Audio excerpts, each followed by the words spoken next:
तो आज से हम नया चैप्टर चालू कर रहे हैं इकोनॉमिक्स का। फर्स्ट चैप्टर है माइक्रो इकोनॉमिक्स क्लास 12 की। चैप्टर का नाम है सर्कुलर फ्लो ऑफ इनकम। सबसे पहले इसका मीनिंग देख लेते हैं। नाम से समझ में आ रहा है सर्कुलर फ्लो ऑफ इनकम।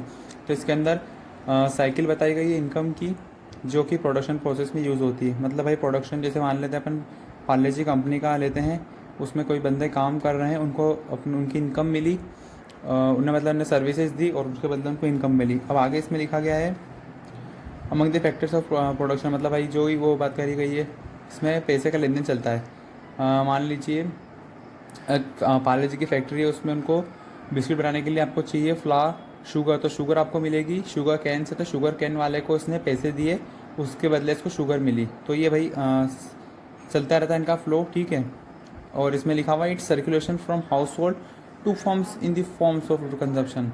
और इसके अंदर भाई उसमें उल्टा भी चलता है। मान लीजिए किसी बंदे ने सामान लिया, पार्ले जी सामान का सॉरी मतलब उसने इनकम ली, पार्ले जी कंपनी में काम करा, उसको इनकम मिली, सैलरी मिली सॉरी, 1 महीने बाद। तो फिर उसने खर्च कर दी। किसको कैसे खर्च करी उसने? उसको चाय पीनी थी तो उसने हाथों हाथ ही पार्ले जी बिस्किट लेकर के उस कंपनी को पैसे दे दिए। उसने मतलब पूरे पैसे नहीं दिए, लेकिन सर्कुलर फ्लो तो हो गया ना भाई। उसको उसने काम करके पहले पैसे कमाए, फिर उसने उसी कंपनी को पैसे दे दिए वापस, और उसको नहीं तो किसी दूसरे डिस्ट्रीब्यूटर को, लेकिन कुल मिला के जा तो रहे कंपनी के पास। तो इस तरीके से यही बात लिखी गई, इसको इंग्लिश में पढ़ेंगे हम। It's circulation from household to firms in the forms of consumption expenditure on goods, ठीक है। हाउस होल्ड टू फर्म्स लिखा गया इसके अंदर in the form of consumption, consumption करा उसने, बिस्किट खाया चाय के साथ, और goods and services produced by them, ठीक है। तो वापस पढ़ लेते एक बार। It refers to cycle of generation of income है, साइकिल है जनरेशन ऑफ इनकम की प्रोडक्शन प्रोसेस के अंदर जी। मतलब कि फैक्ट्री के अंदर काम करने में साइकिल चलती है, इनकम की पैसे दिए लिए वापस, ठीक है। और उसके फैक्टर्स ऑफ प्रोडक्शन भी, भाई शुगर कहाँ से आ रही है तो उसको भी पैसे देने पड़ेंगे, और कुल मिला के उसने शुगर के पैसे दिए, उसको शुगर मिले, भाई चलती रहती है, ठीक है। और वही उसके अंदर हाउस होल्ड से भी फ्रम के अंदर it's circulation from household to firms in the form of consumption expenditure, ठीक है। इसका एक एग्जाम्पल देख लेते हैं। यहाँ पे इधर की तरफ में लिखा गया है, इसमें है हाउस होल्ड से और फर्म से। सबसे पहले भाई हाउस होल्ड ने सर्विस दी, उसने नौकरी करी 1 महीने तक, फिर उसको उसके बदले में फैक्टर पेमेंट मिल गया, फैक्टर सर्विस के बदले फैक्टर पेमेंट मिल गया उसको 1 महीने बाद। अब उसने वापस कंजप्शन एक्सपेंडिचर, उसने बिस्किट खरीदा, निकले लिए पैसे दिए उसने, उसने कमाए थे 1 महीने में जितने भी मतलब, और उसने बिस्किट खाने के लिए पैसे दिए उसको। उसके बदले में उसको क्या मिला? गुड्स एंड सर्विसेज, उसको उसके बदले में मिला है बिस्किट, ठीक है। तो मतलब कुल मिला के उसने काम करा, पैसे मिले, पैसे दे के बिस्किट लिया। तो कुल मिला के हाउस होल्ड और फर्म के बीच में एक इंटरकनेक्शन है जो कि चलता रहता है। अब आगे की तरफ में आ जाते हैं हम यहाँ पे। तो यहाँ पे आपको 2 डिफरेंस देखने को मिल जाएंगे। फर्स्ट है अपना रियल फ्लो और एक दूसरा है मनी फ्लो। सबसे पहले रियल फ्लो की बात कर ले तो ये रियल फ्लो मतलब इसमें ना गुड्स एंड सर्विसेज का एक्सचेंज होता है। मान लीजिए कि सर्विसेज बंदे ने सर्विस करी बिस्किट की फैक्ट्री के अंदर, उसको उसके बदले में गुड मिल गया, गुड्स के अंदर उसको बिस्किट के 10 पैकेट दे दिए, भाई तो खा लेना 10 महीने भर में कभी भी खा लेना। और मनी के अंदर भाई क्या है? मनी का एक्सचेंज होता है हाउस होल्ड और फर्म के बीच में, उसमें पैसे का लेन देन, समझ रहे हो, पैसे का लेन देन डायरेक्ट है इसके अंदर। और सेकंड पॉइंट में वही लिखा हुआ है कि भाई ये पैसे का exchange of money. It first में आपको बता दो डिफरेंस क्या है। It is a flow of money between firms and house hold, मतलब फर्म्स और हाउस होल्ड के बीच में मनी का फ्लो चल रहा है, और इसके अंदर भाई गुड्स एंड सर्विसेज का फ्लो चल रहा है। तो वही लिखेंगे it involves exchange of money, it involves exchange of goods and services. अब इसके बाद इसमें डिफिकल्टी आती है। डिफिकल्टीज कैसे आती है भाई?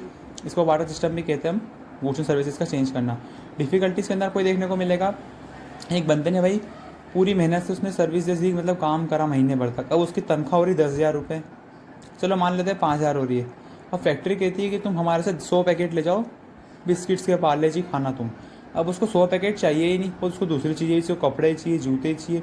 तो वो बोल रहा है भाई मेरे को जूते और कपड़े दिलवा दो, बिस्किट ले लो। अब कंपनी ने मना कर दिया भाई, फैक्ट्री ने, हम तो खाली बिस्किट बनाते हैं, बिस्किट देंगे। तो भाई ये बहुत डिफिकल्टी हो जाएगी। अब वो आदमी क्या करेगा? 1,000 पैकेट बेचने थोड़ी जाएगा अगर मार्केट के अंदर, उसको तो पैसे जीना भी हाथों हाथ ही। अभी वो कहाँ से लेगा कपड़े, फिर वो बेचेगा, कपड़े कौन देगा उसे? तो डिफिकल्टीज है इसमें, कोई डिफिकल्टी नहीं है। एक हाथ दिया एक हाथ लिया, पैसे दिए और सामान लिया, इसने काम करा और पैसे मिले इसको, ठीक है। और इसे नेशनल फ्लो भी कहते हैं हम। इसका दूसरा ही नाम है मनी फ्लो का, it is also known as national flow. और भाई ये रियल है, तो रियल भाई उसने मेहनत करी, पसीना खून पसीना निकाला, उसके बाद उसे रोटी सब्जी मतलब खाना वगैरह मिल गया, बिस्किट वगैरह, तो ये फिजिकल हो गया, ठीक है। अब इसके अंदर सेकंड आपको देखने को मिलेगा स्टॉक एंड फ्लो का अपने डिफरेंस। तो स्टॉक के अंदर आपको बता दें जैसे कि भाई सुबह से शाम तक फैक्ट्री में गए अपन बिस्किट की, पार्ले जी की, उसमें बोला कि भाई कितने पैकेट बना दिए अभी तक, शाम मतलब पूछा नहीं उसने कितने बनाए, उसने बोला कितने पैकेट पड़े अभी अपने फार्म हाउस के अंदर अपने को बाहर भेजने, तो उसने बोला हमारे पास 1000 पैकेट पड़े हुए हैं, ठीक है। तो ये हो गया at a particular of time which is variable.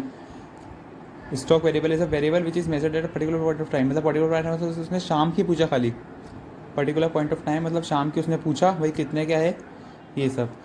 और फ्लो वेरिएबल वो कहते हैं कि भाई सुबह से शाम तक, अब उसका दूसरा भाई है फैक्ट्री का मालिक के भाई दूसरा है, वो पूछते हैं भाई सुबह से शाम तक कितने बिस्किट के पैकेट बना दिया आपने, तो भाई मैनेजर बोलेगा भाई हमने सुबह से लेकर के शाम तक में 500 पैकेट बना दिए, तो बोलेगा अच्छा 500 पैकेट बनाए, तो ये हो गया over a period of time which is measured over a period of time और it is a particular point of time, ठीक है। मतलब एक टाइम की पूछा पहले इसने शाम को पूछा, और ये पूछ रहा over a period of time मतलब सुबह शाम तक 500 पैकेट पड़ा, मतलब कि वेयर हाउस में कल का माल भी पड़ा हुआ है और अभी तक शिफ्ट नहीं करा गया है।